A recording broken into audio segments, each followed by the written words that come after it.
காவடிய தூக்குங்கயா பத்து மலை முருகனுக்கு அரகரோகரா சொல்லி பாடுங்கயா வள்ளி மன வாழனுக்கு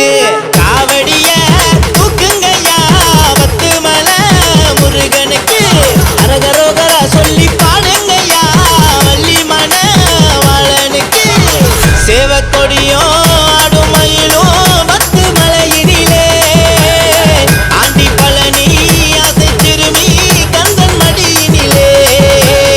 சேவக்கொடியோ ஆடும் மயிலும் பத்து மலையினிலே ஆண்டி பழனி ஆசை திருமி கந்தன் மடியினிலே காவடிய தூக்குங்கயா பத்து மலை முருகனுக்கு அரகரோகரா சொல்லி பாடுங்கயா வள்ளி மன வாழனுக்கு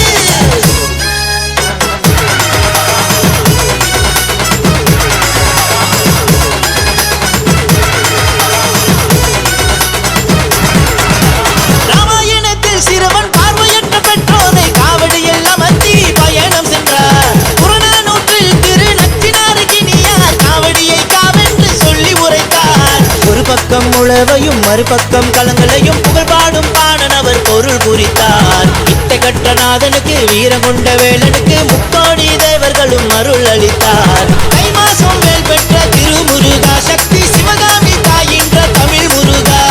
அப்பனுக்கு பாடு கொண்ட சிறு முருகா நெத்தி பட்டையிட்ட ஆனந்தம் தரும் முருகா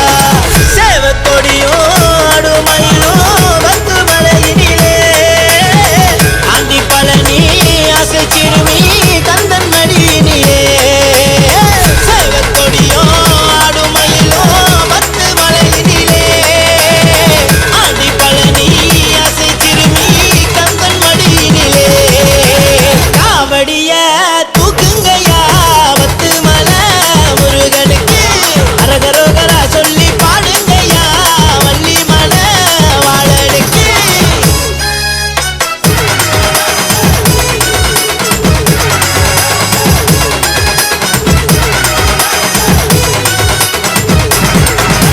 முத்து போல குகையினிலே 300 அடியினிலே கோயில் கொண்டு கொடியிருக்கும் குரு முருகா உனக்கு புத்தன தேங்காய் உடைச்சி சூளை ஏந்தி கும்பிட்டுட்டு பால் குடங்கள் ஏந்தி வந்தோம் சிவன் மருகா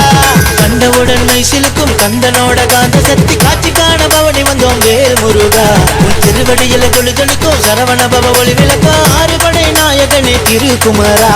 முத்து முத்துவான மழை பொழியுதையா